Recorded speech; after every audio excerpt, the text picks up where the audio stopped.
شايفين الاتنين فانوس اللي محطوطين هناك دول؟ كلكم قاعدين تبعتولي اعمليهم معانا، عشان كده النهارده هعملهم معاكم بطريقه سهله وبسيطه جدا، واتحداكم ان انتوا من بكره هتجيبوا الخامات وهتعملوها بنفسكم. تعالوا لما نروح نشوف مع بعض. زي ما انتوا شايفين بقى، ده الشاسيه المعدن، هو السر كله في الشاسيه ده. بتروحي عند اي حداد وبتعمليه بالمقاسات اللي انت عايزاها، وبعد كده بنجيب البكره بتاعت حبل الخيش الرفيع خالص ده، بيكون سعرها 20 جنيه.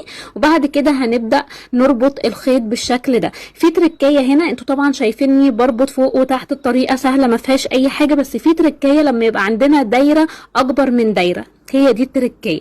لازم بنيجي، بصوا انا بربط ربطه تحت على الفاضي وبعد كده اطلع بيها فوق، يعني بخلي في غرزه معايا تحت على الفاضي، هي واضحه جدا وانا ما حبيتش اسرع الريل.